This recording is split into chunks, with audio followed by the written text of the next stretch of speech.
Bismillahirrahmanirrahim. Assalamualaikum warahmatullahi wabarakatuh. Alhamdulillahilladzi amarna bitta'awuni 'alal birri wat taqwa wattamassuki bihima fis sirri wan najwa. Wassalatu wassalamu ala sayyidina wa habibina wa syafi'ina wa qurrati a'yunina wa maulana Muhammad ad-da'i ila Allahi ala basiratin jami'al wara lima yus'iduhum fid dunya wal ukhra.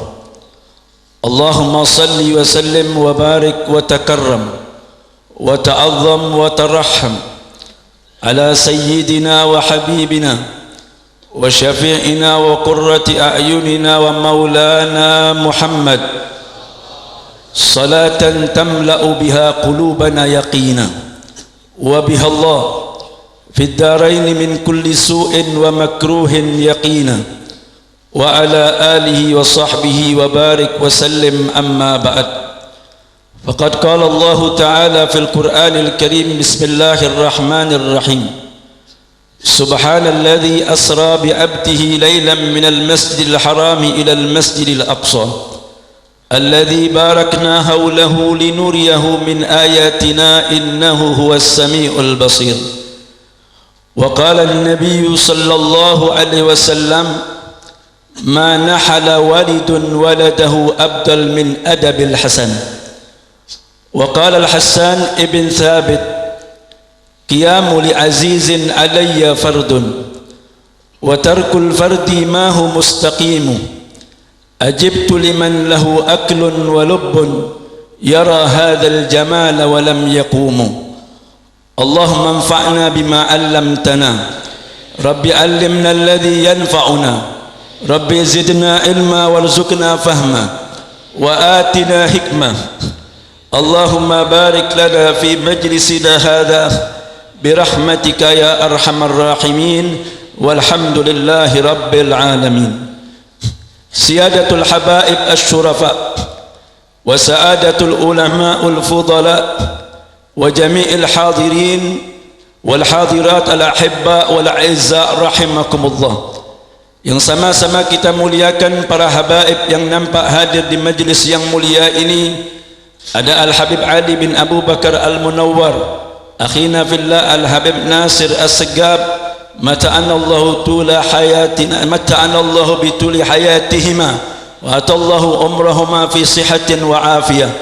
Dan juga kepada guru mulia kita, sahibul fadilah, sahibul majlis, Kiai Haji Muhyiddin Abdul Jabbar, mata'ana Allahu tula hayatihi atallahu umrahu fi sihatin wa afiyah wa nafa'ana bi ulumihi fid daraini amin ya rabbal.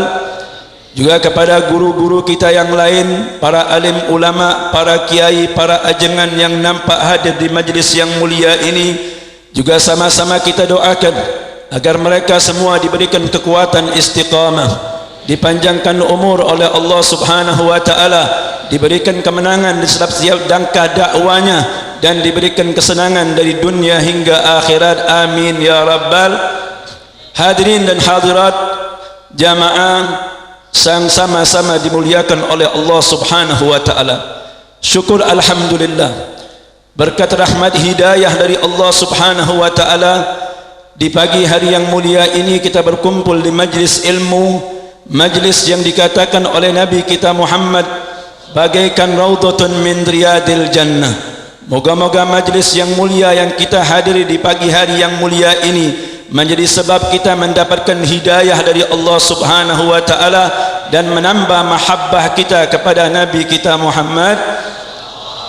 Salawat dan salam senantiasa kita curahkan untuk beliau. Moga-moga berkah salawat dan salam yang selalu kita curahkan untuk beliau menjadi wasilah kita nanti di hari kiamat, kita akan mendapatkan tempat di sisi Nabi kita Muhammad. Para hadirin dan hadirat yang dirahmati oleh Allah Subhanahu wa taala, sama-sama kita ketahui dan kita maklumi bahwasanya peringatan Isra dan Mi'raj Nabi kita Muhammad yang mayoritas diperingati oleh umat Islam sedunia, tidak lain tujuannya untuk mengungkap kemuliaan dan keagungan Nabi kita Muhammad sallallahu alaihi wasallam. Kita tahu bahwasanya Isra wal Mi'raj itu merupakan salah satu mukjizat yang Allah Subhanahu wa taala berikan kepada Nabi kita Muhammad. Bahkan dengan peristiwa Isra wal Mi'raj inilah seakan-akan Allah Subhanahu wa taala ingin mengumumkan kepada seluruh alam bahwasanya tidak ada nabi dan rasul yang lebih dimuliakan dan diagungkan oleh Allah Subhanahu wa taala sebagaimana Allah memuliakan dan mengagungkan nabi kita Muhammad. Karena kita tahu bagaimana tidak agungnya baginda Rasulullah. Dinyatakan di atas arsy ada tempat yang namanya Sidratul Muntaha. Tempat tersebut jangankan Nabi, jangankan seorang Rasul, malaikat Jibril yang merupakan malaikat yang paling mulia, yang mendapatkan penghormatan dari Allah sebagai temannya Nabi Muhammad di saat beliau Isra wal Mi'raj. Beliau ajak Nabi kita Muhammad dari satu tempat ke tempat yang lain. Begitu Nabi Muhammad di Isra Mi'rajkan bersama-sama malaikat Jibril, beliau naik ke langit yang pertama, langit yang kedua, langit yang ketiga. Tapi begitu sampai di langit yang ketujuh, malaikat berhenti dan mempersilakan Nabi kita Muhammad untuk melanjutkan perjalanannya. Di saat itu Nabi kita Muhammad sallallahu alaihi wasallam beliau mengkhawatirkan akan keselamatan dirinya.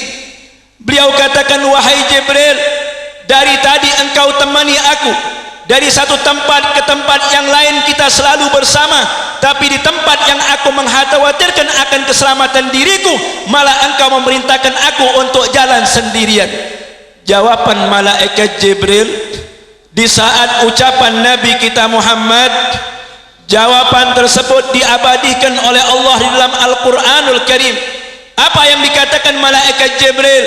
Malaikat Jibril mengatakan, wa ma minna illa lahu maqamun ma'lum. Tidak ada dari kita wahai Muhammad kecuali sudah ada makamnya masing-masing. Ini batas makam saya, ini batas tempat saya. Di sana bukan makam dan tempat saya. Satu langkah saya maju, maka jasad saya ini akan terbakar. Di tempat yang malaikat Jibril tidak mampu menginjakkan kakinya, malah Nabi kita Muhammad mendapatkan penghormatan dan keagungan dari Allah Subhanahu wa taala.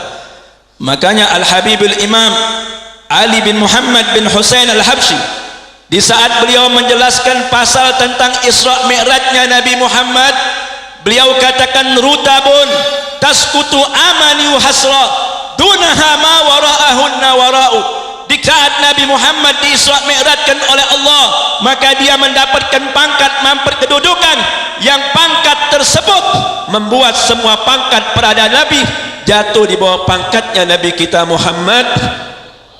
Kita lihat para hadirin, dalam satu riwayat, sekali waktu Nabi kita Muhammad sallallahu alaihi wasallam sedang di dalam rumahnya. Di depan rumah beliau ada para sahabat yang sedang berkumpul untuk menanti kehadiran Nabi kita Muhammad. Di saat mereka menanti, terjadi perbincangan di antara sahabat tersebut. Ada seorang sahabat yang mengatakan bahwasanya Nabi yang paling mulia itu adalah Nabi Allah Ibrahim alaihissalam. Karena Nabi Ibrahim adalah Nabi yang diberikan pangkat oleh Allah sebagai Khalilullah, yaitu teman dekatnya Allah Subhanahu wa ta'ala. Lalu ada seorang sahabat yang mengatakan bukan Ibrahim Nabi yang mulia, tapi Nabi yang mulia itu adalah Nabi Allah Musa alaihissalam. Karena Nabi Musa satu-satunya Nabi yang pernah diajak dialog oleh Allah, sehingga kita kenal Musa Kalimullah. Lalu ada seorang sahabat lagi mengatakan bukan Ibrahim, bukan Musa, tapi Nabi yang mulia itu adalah Isa alaihissalam. Karena Nabi Isa seorang Nabi yang diutus oleh Allah tanpa ada perantara seorang bapak, yang ruhnya langsung ditiupkan oleh Allah kepada seorang perempuan mulia yaitu Sayyidah Maryam. Di saat itu Musa kita kenal sebagai Ruhullah wa Kalimatuh. Di saat para sahabat bertentangan tentang siapa Nabi yang paling agung, tiba-tiba datang Nabi kita Muhammad Rasulullah datang dengan senyumnya, beliau katakan, aku mendengar apa yang kalian katakan. Kalian mengatakan bahwa Ibrahim Khalilullah itu benar. Kalian mengatakan bahwa Musa sebagai kalimullah itu tepat. Kalian mengatakan bahwa Isa adalah ruhullah, itu tidak salah. Tapi kalian harus tahu, di hadapan kalian ini adalah seorang Habibullah. Ini yang menyebabkan pangkat dan kedudukan Nabi kita Muhammad sallallahu alaihi wasallam melebihi pangkat dan kedudukan para nabi-nabi dan rasul yang diutus oleh Allah Subhanahu wa taala sebelum Nabi kita Muhammad sallallahu alaihi wasallam. Maka daripada itu para hadirin dan hadirat, kita tidak pernah untuk berhenti mengagungkan Nabi kita Muhammad. Walaupun kita tahu Nabi Muhammad itu seorang sayyidut tabi'i, seorang sayyidut tawadhu, beliau seorang yang sangat rendah diri.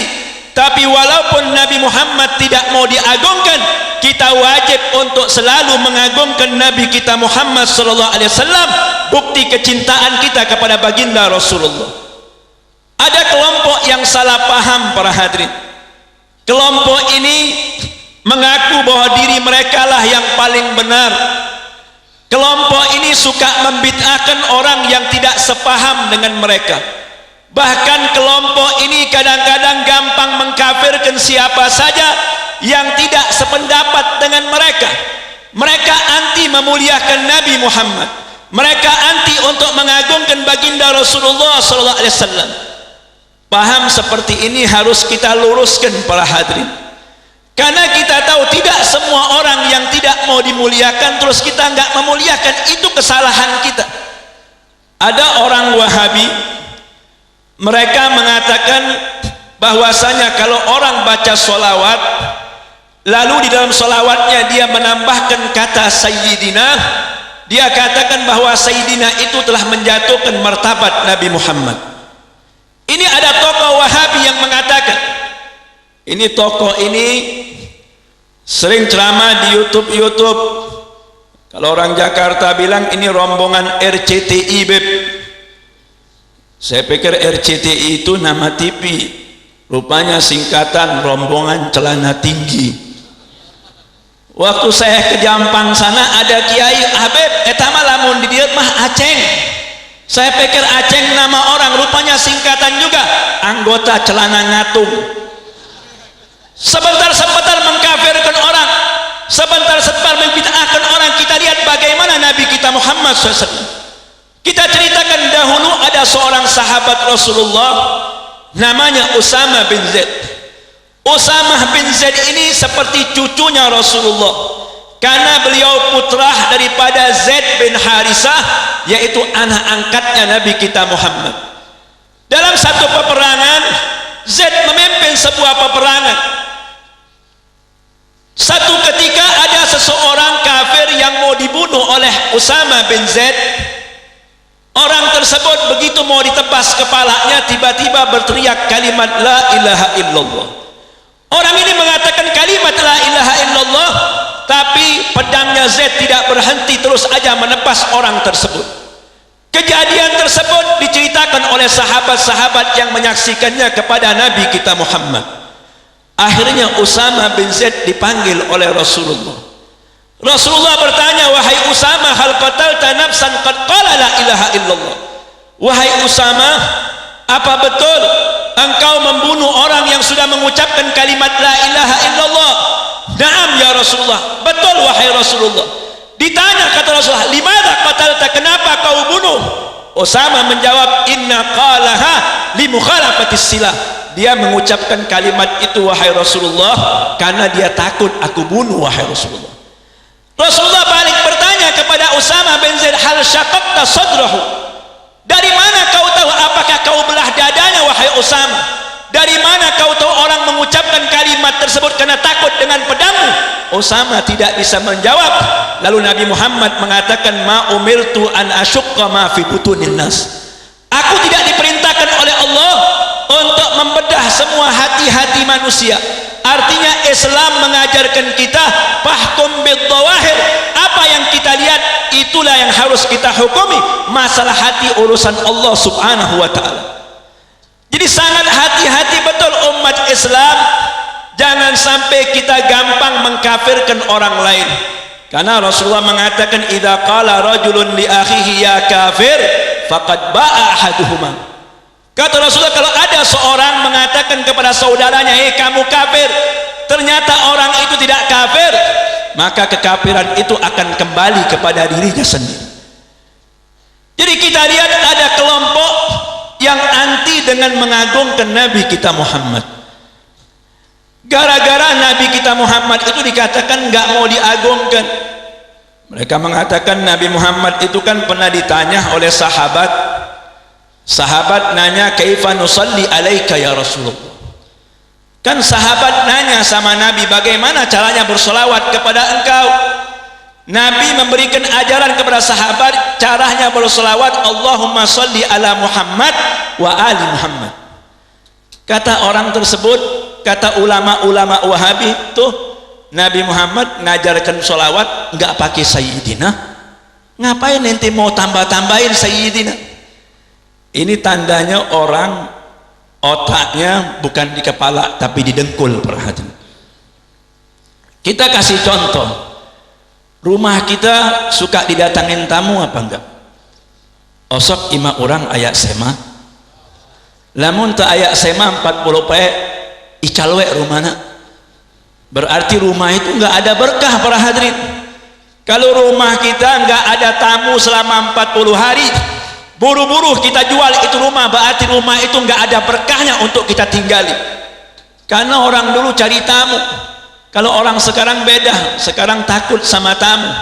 Apalagi kalau tamu sudah bawa map, rumahnya ditulis awas ada anjing galak, supaya tamu nggak datang. Para hadirin, kalau rumah kita didatangin tamu, itu rumah yang barakah. Karena Rasulullah wasiat kepada Sayyidina Ali, akrim ya Ali, akrim dhaifaka fa inna dhaifa idza nazala bi qaumin nazala bi rahmatin wa idza irtahala bi dhunubi ahli baiti fayartakahul bahr. Kata Rasulullah, Ali, hormati tamu, karena tamu itu kalau datang dia bawa rahmat, nanti dia pulangnya seakan-akan dia membawa dosa-dosa penghuni rumah tersebut, lalu dosa-dosanya itu dilemparkan ke laut. Bahkan ulama mengatakan makanan yang kita makan bersama tamu nanti di hari kiamat enggak dihisap oleh Allah Subhanahu wa ta'ala. Jadi kalau di rumah kita ada tamu, alhamdulillah. Biasanya tamu itu suka malu kucing katanya. Jangan mau minum apa? Nggak usah repot-repot, udah cekap. Itu bahasanya kiai. Habib mau minum apa Habib? Mau kopi apa mau susu? Enggak, jangan repot-repot.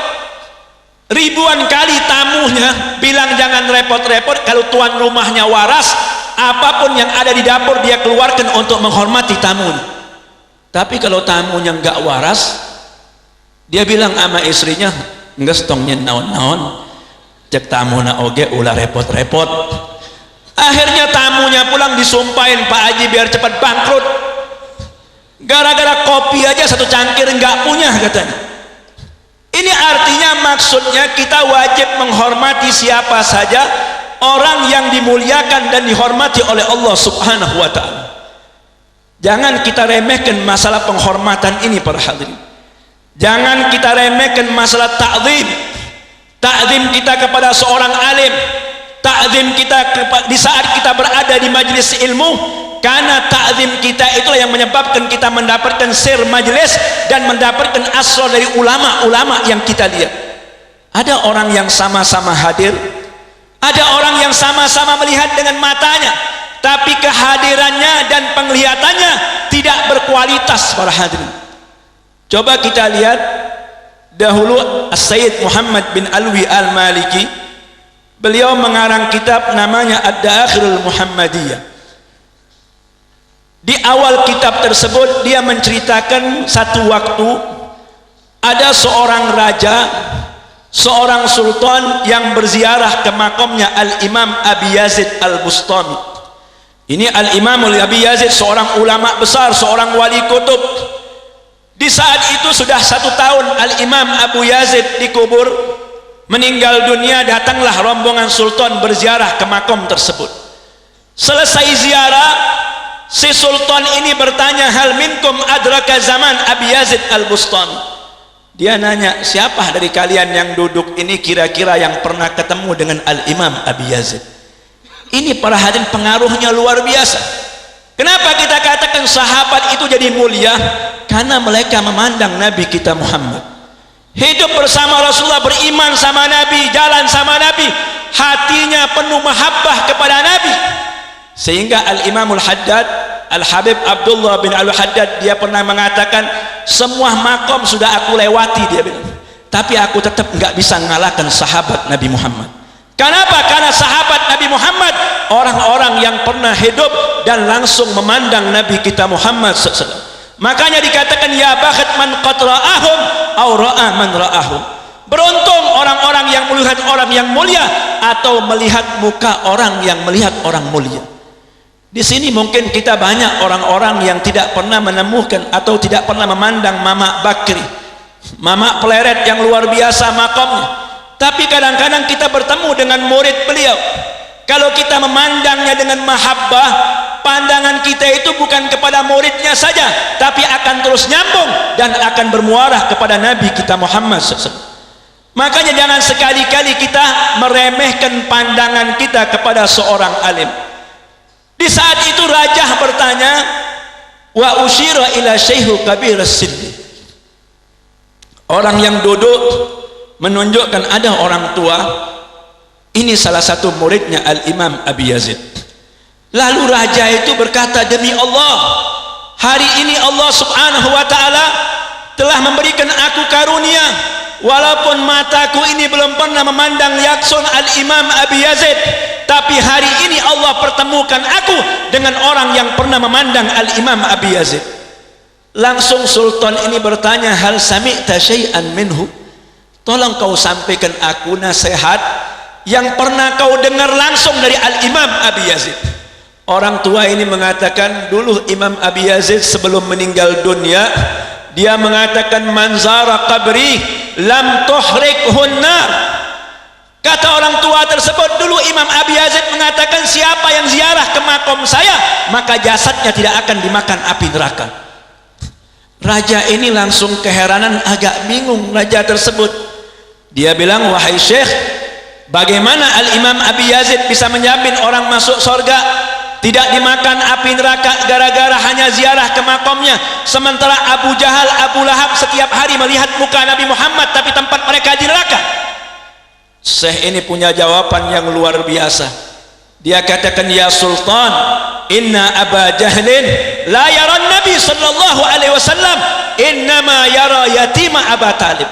Ketahuilah wahai raja, sesungguhnya Abu Jahal belum pernah melihat muka Rasulullah, tapi yang dia lihat tidak lain adalah anak yatimnya Abu Talib. Ada orang sama-sama memandang, tapi ada yang memandang dengan ainul mahabbah, ada orang yang memandang dengan ainul ihtiram, ada juga orang memandang dengan ainul istihza. Orang hadir masjid duduk sama kiai tapi tidak adab sama kiai, ribuan dia duduk sama seorang ulama, duduknya nggak bisa menyebabkan dia mendapatkan hidayah dari Allah. Makanya Al-Habib Al-Imam Ahmad bin Umarah Al-Hinduan, beliau mengatakan, innama hurrimul ilmu likillati ihtiramihim li ahli ilmi. Beliau katakan, sesungguhnya orang-orang di akhir zaman nanti akan diharamkan ilmu oleh Allah. Kenapa? Karena kurangnya mereka menghormati orang-orang yang punya ilmu. Perhatian, kita kadang-kadang menganggap seorang ulama seperti kita. Bagaimana Al-Imam Sya'rani radhiyallahu an? Imam Sya'rani itu kalau mau pergi ke majelis, mau ngaji, mau taklim sama gurunya, itu sedekah dulu. Ya tasaddaqu bima tayassar. Apa yang dia punya dia sedekah di tengah jalan. Dia berdoa, Allahumma astur aiba muallimi. Ada nggak kita pernah doa itu? Dia katakan, Allahumma astur aiba muallimi hatta la taqa aini ala naqisatin. Sedekah dengan niat, ya Allah, mudah-mudahan kau tutup aib guru saya. Jangan sampai ada hal-hal yang mengurangi martabat, mengurangi kehormatan guru saya di depan saya. Wala yuballighni dzalika anhu ahadun, dan jangan sampai ada seorang pun yang menyampaikan kepadaku kekurangan guruku. Sehingga baru belajar sebentar aja udah dapat barakah para hadirin. Duduk sebentar aja tapi kualitas duduknya luar biasa. Banyak orang yang panjang umurnya belajarnya lama, tapi kadang-kadang kurang mendapatkan barakah dan sir daripada seorang ulama. Tidak lain karena mereka kurang ta'zim kepada ulama-ulama tersebut. Nabi kita Muhammad SAW, beliau mengatakan ulama ummati ka anbiya Bani Israel. Ulama umat saya, kata Rasulullah, seperti nabi-nabi Bani Israel. Bahkan Rasulullah katakan inna aulad daraja ba'dan nubuwah al ulama. Pangkat yang paling tinggi setelah pangkat nabi itu pangkat ulama. Karena al ulama warasatul anbiya. Ulama ummati ka anbiya Bani Israel. Ini ucapan Nabi Muhammad bukan tanpa bukti para hadirin. Diceritakan di saat beliau Isra wal Mi'raj, beliau berjumpa dengan Nabi Allah Musa alaihissalam. Nabi Musa nanya sama Nabi Muhammad, wahai Muhammad, betul enggak engkau mengatakan bahwa ulama umatmu itu seperti babi Bani Israel, seperti aku kedudukannya? Betul, kata Nabi Allah, kata Nabi kita Muhammad, betul itu ucapanku. Kalau begitu mana buktinya wahai Muhammad? Ini Nabi Musa minta buktinya para hadirin. Dengan kudrah dari Allah Subhanahu wa taala, Nabi kita Muhammad diizinkan oleh Allah untuk menghadirkan ruhnya Al-Imam Al-Ghazali. Imam Ghazalinya belum lahir, bahkan lahirnya 500 tahun setelah zamannya Nabi kita Muhammad. Di saat itu Allah hadirkan ruhnya Al-Imam Al-Ghazali di depan Nabi Allah Musa. Lalu Nabi Muhammad mengatakan, hadza min alamil ulama'i ummati. Ini wahai Nabi Musa, ini ulama umat saya, kata Rasulullah. Nabi Musa langsung bertanya, man anta? Ini Imam Ghazali ditanya, siapa kamu? Ditanya sama Nabi Musa. Imam Ghazali ditanya, man anta? Siapa kamu? Dia menjawab, ana Abu Hamid, Muhammad bin Muhammad At-Tusi Al-Ghazali. Aku adalah ayahnya Hamid, namaku Muhammad, ayahku namanya Muhammad, kakekku Muhammad. Aku berasal dari kampung Tusi dan kaumku namanya kaum Ghazali. Nabi Musa tersenyum. Kata Nabi Musa, aku kan tanya siapa kamu, cukup jawabnya jangan panjang-panjang, cukup jawab nama aja, kenapa sampai kampung-kampung disebutin? Imam Ghazali mengatakan, wahai Nabi Allah Musa, dulu juga Allah pernah tanya sama anda. Kata Imam Ghazali, Allah tanya apa sama saya? Coba kita buka Al-Quran surat Taha, ada pertanyaan Allah kepada Nabi Musa. Allah nanya, wa ma tilka biyaminika ya Musa. Allah tanya, wahai Musa, itu di tangan kananmu ada apa? Nabi Musa menjawab, hiya asaya atawakku alaiha wa aghushu biha ghanami waliya fiha ma'aribu ukhra. Dijawab oleh Nabi Musa, ini tongkat saya. Tongkat ini saya pergunakan untuk saya berjalan. Terkadang tongkat ini saya pergunakan untuk saya memelihara kambing-kambing saya, dan banyak lagi keperluan saya pada tongkat ini ya Allah. Kata Imam Ghazali, nanya di tangan kanan ada apa, cukup tongkat aja, kenapa panjang betul jawabannya? Ini menunjukkan kehebatan, membuktikan ucapan Nabi kita Muhammad SAW. Makanya Rasulullah nggak main-main. Kata Rasulullah, man nadhara aliman faka'annama nadharani. Man nadhara aliman faka'annama nadharani. Orang yang lihat muka orang alim seakan-akan melihat mukanya Rasulullah. Wa man safaha aliman faka'annama safahani. Yang bersalaman dengan orang alim seakan-akan salaman dengan saya. Wa man jalasa aliman faka'annama jalasani. Yang duduk dengan orang alim seakan-akan duduk sama saya. Wa man jalasa aliman fid dunya ajasallahu ma'i yaumal qiyamah. Barang siapa yang sering duduk denganku, kata Rasul, dunianya duduk dengan ulama, nanti di hari kiamat akan didudukkan oleh Allah bersamaku. Ini makanya kita jangan remehkan kita duduk di majelis ilmu. Kadang-kadang orang enggak menghormati ilmu, enggak menghormati majelis ilmu. Kadang-kadang di depan kiai berani ngerokok, betul apa enggak?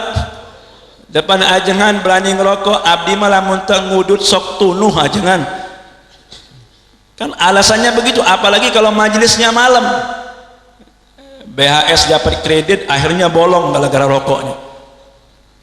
Itu kan alasan kita. Bagaimana kita diperintahkan ini majelis ilmu, kita katakan kalau masjid, orang di masjid ada ucapan-ucapan yang boleh kita katakan di luar masjid, tapi haram kita ucapkan di dalam masjid. Artinya ada hal-hal yang mubah. Orang mau cerita bisnis, cerita jual beli, nggak ada masalah di luar masjid. Tapi begitu dia duduk di masjid, dia nggak boleh cerita dunia di masjid tersebut. Dan kita katakan kalau masjid seperti itu, maka majlis ilmu lebih afdal daripada masjid, para hadirin. Kenapa? Karena majlis ilmu, bagaimana ibadah kita mau diterima oleh Allah di masjid kalau kita nggak duduk di majlis ilmu? Wa man bighairi ilmin ya'malu amaluhu mardudatun la tuqbalu. Ini majlis seperti inilah yang menyebabkan amaliyah kita diterima oleh Allah, yang menyebabkan amaliyah kita dikabul oleh Allah. Kalau nggak ada majlis seperti ini, sia-sia kita, amal kita di masjid nggak diterima oleh Allah subhanahu wa ta'ala.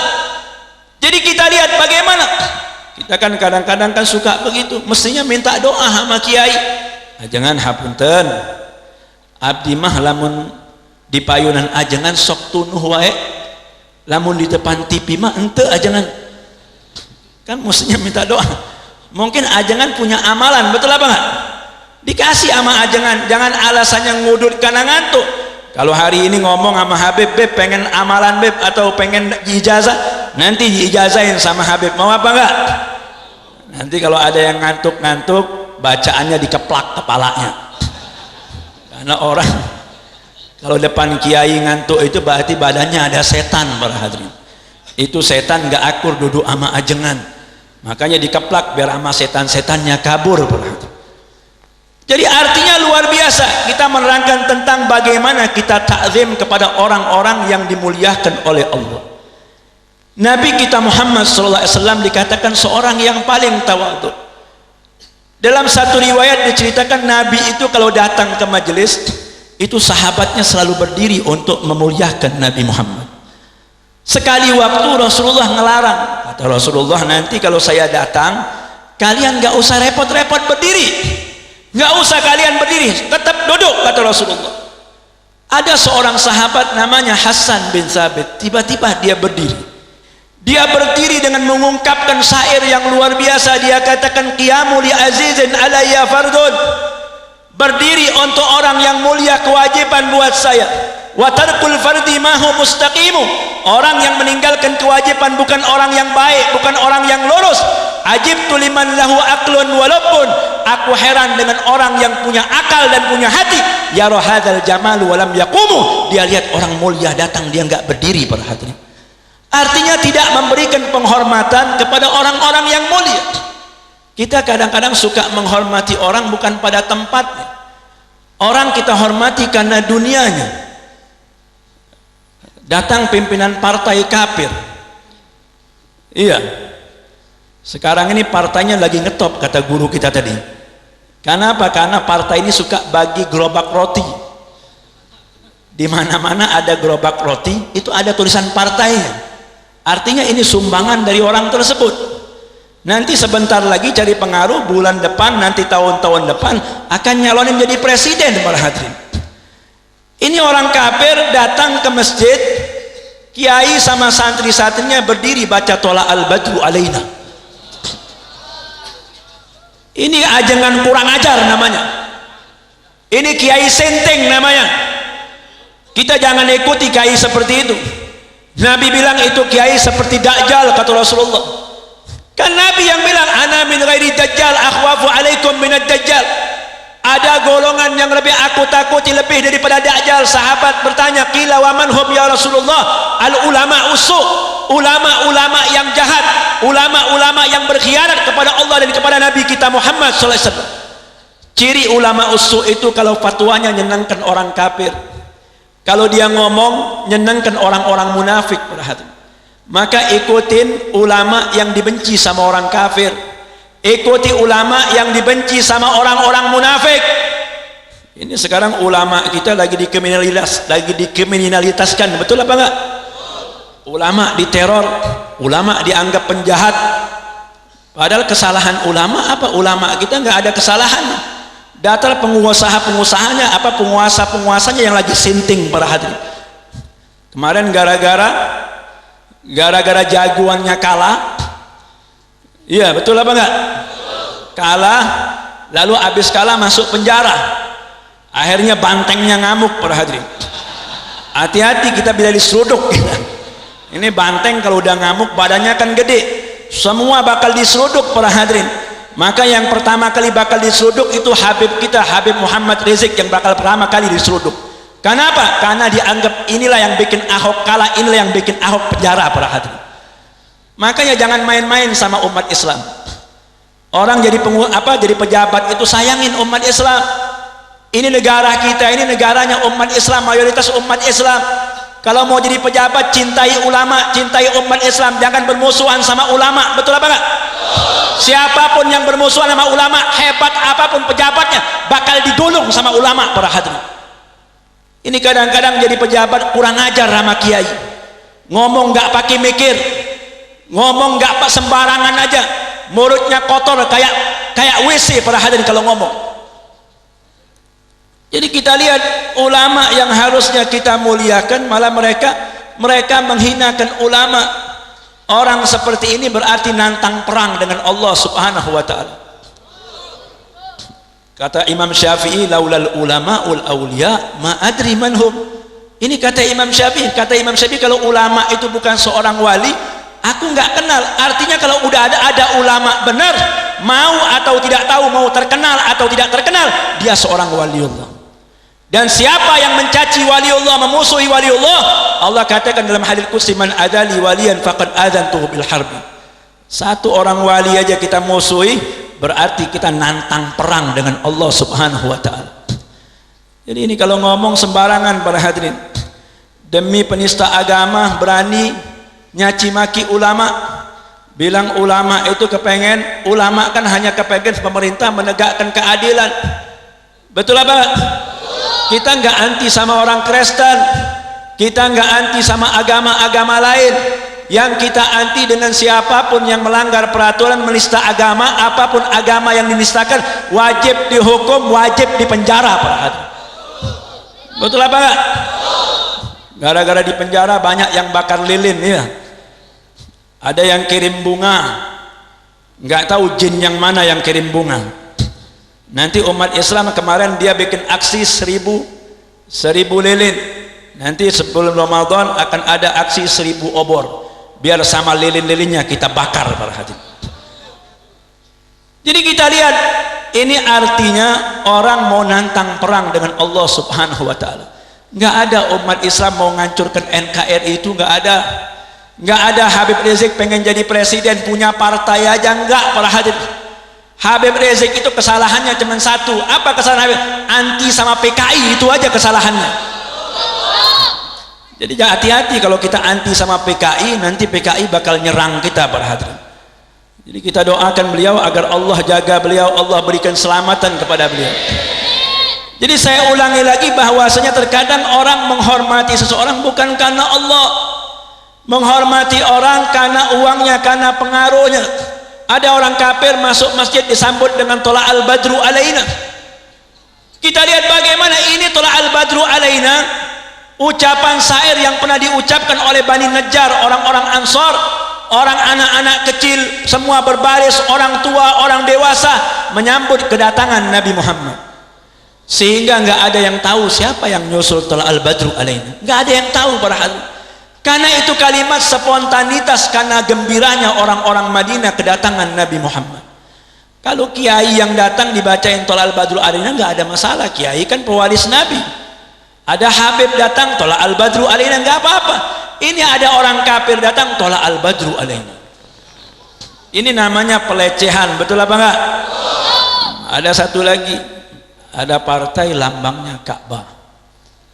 Nggak tanggung-tanggung ini lambangnya apa? Lambangnya Ka'bah, tapi mendukung penista agama. Waktu kampanye semua berdiri, ada ustadz, ada ustazah berdiri, baca sallallahu ala Muhammad sallallahu alaihi wasallam. Yang datang Ahok. Para hadirin, jadi Ahok disambut sama solawat Nabi. Ini kalau Ahoknya geblek, kiainya lebih geblek dari Ahok. Kalau Ahoknya sinting, ajengannya lebih sinting daripada Ahok. Betul apa enggak? Jadi makanya para hadirin, kita jangan melecehkan para alim ulama, khususnya ulama-ulama yang ada di tengah-tengah kita. Jadi supaya apa? Supaya kita mendapatkan keberkahan. Ini umat Islam senang sama persatuan. Siapapun kita nggak mau menghancurkan NKRI. Toh umat Islam bagaimana mau dikatakan mau menghancurkan NKRI? Sebelum ada NKRI umat Islam udah berjuang duluan. Umat Islam kalau mau bikin onar, 7 juta orang datang ke Jakarta, jangankan orang, rumput aja nggak diganggu para hadirin. Tujuan kita siapapun yang melanggar, menistakan agama, wajib dihukum, beres. Betul apa enggak? Ini gara-gara ngebelain satu orang, ngomongnya pada jadi orang sinting semua. Jadi kalau ada Habib kepengen Ahok di penjara, itu Habib nggak ngerti Pancasila. Itu Habib intoleransi, itu kiai mau ngancurkan undang-undang dasar, itu kiai bikin gaduh. Apa urusannya sama undang-undang dasar para hadirin? Orang siapapun nista agama masuk penjara. Dari dulu banyak ada Permadi nistakan agama Islam masuk penjara apa? Masuk penjara. Ada Aswendo nistakan agama masuk penjara. Ada orang ngaku nabi namanya Ahmad Musaddiq, biasa pakai celana pendek, biasa tapah di Gunung Sindur sana, daerah Parung sana. Turun dari Parung, entah siapa yang ngangkatnya, tahu-tahu ngaku diri jadi nabi. Ditangkap apa enggak? Ditangkap. Ada perempuan orang Bekasi namanya Lia Edan, ngaku malaikat Jibril. Ditangkap juga sama polisi. Belum beres urusan Lia Edan, ada lagi orang Kalimantan namanya Tugimin, ngaku diri sebagai Tuhan. Ditanya sama polisi, Pak Tugimin nggak ngaku nabi sama malaikat aja? Kan yang ngaku nabi sama malaikat udah ada, yang ngaku Tuhan belum ada, dia bilang. Jadi semua ditangkap. Makanya zaman dulu nggak ada polisi yang lebih hebat daripada polisi Indonesia. Polisi Indonesia jangankan koruptor, jangankan bandar narkoba, malaikat, nabi sama Tuhan di penjara. Tapi sekarang polisi-polisi itu udah pensiun semua. Gantinya polisi-polisi pengecut. Betul apa enggak? Belain mati-matian, penista agama dibelain mati-matian. Demi jabatannya dia berani mau bermusuhan dengan umat Islam se-Indonesia para hadirin. Ini enggak masuk di akal para hadirin. Ada satu orang membelai penista agama sampai dia berani bermusuhan dengan para alim ulama. Ini pasti orang otaknya sudah rusak, otaknya sudah kualat para hadirin. Orang seperti ini matinya pasti su'ul khotimah. Kita lihat matinya orang tersebut pasti su'ul khotimah para hadirin. Karena mereka mengganggu ulama berarti mengganggu Nabi kita Muhammad. Kalau mengganggu Rasulullah berarti mereka menantang perang dengan Allah Subhanahu wa ta'ala. Jadi mudah-mudahan kita selalu diberikan hidayah oleh Allah untuk selalu memuliakan orang-orang yang mulia, beradab di depan guru-guru kita yang mulia. Karena adab kita, ta'zim kita lah yang menentukan kita bisa mendapatkan sir para ulama tersebut. Jadi bukan karena kepintaran otak kita para hadirin. Imam Nawawi cerita dulu, aku belajar, kata Imam Nawawi, selama 20 tahun. 2 tahun aku diajarin ilmu. 18 tahun aku belajar adab. Kata Imam, ya laitani lau kunna kullaha adaban, aku nyesel kenapa enggak 20 tahun jadi belajar adab aja, enggak usah belajar ilmu. Karena artinya adab itulah yang membuat orang punya ilmu. Adab itulah yang membuat orang punya ilmu, jadi berkah ilmunya para hadirin. Al adab fauqal ilmi, adab itu di atas ilmu kata Nabi kita Muhammad. Makanya kita mendidik anak-anak kita biar punya adab kepada orang tuanya, biar punya adab kepada gurunya. Ajak anak kita datang ke rumah kiai, kita rendahkan diri kita di depan ulama, cium tangan ulama di depan anak kita, biar anak kita tahu bagaimana caranya menghormati para alim ulama, supaya anak kita lihat langsung dakwah bil hal. Ajak anak kita, orang tuanya cium tangan sama kiainya, duduk tunduk sama kiai, supaya besok anaknya nyontoh orang tuanya para hadirin. Nabi bilang, manahala walidun waladahu abdul min adabil hasan. Nggak ada hadiah yang paling istimewa yang diberikan oleh seorang tua terhadap anaknya kecuali mendidik anaknya biar punya budi pekerti yang baik. Jadi mudah-mudahan kita dijadikan oleh Allah orang-orang yang beradab kepada Nabi Muhammad, beradab kepada para alim ulama, beradab kepada guru-guru kita yang mulia, dan mudah-mudahan keturunan kita pun akan dijadikan oleh Allah orang-orang yang beradab kepada orang-orang yang dimuliakan oleh Allah, sehingga takzim kita pada mereka akan membawa mereka dapat kesenangan dunia juga kesenangan akhirat. Mungkin itu saja yang dapat saya sampaikan. Saya mohon maaf kurang lebihnya, wal afu minkum. Wassalamualaikum warahmatullahi wabarakatuh.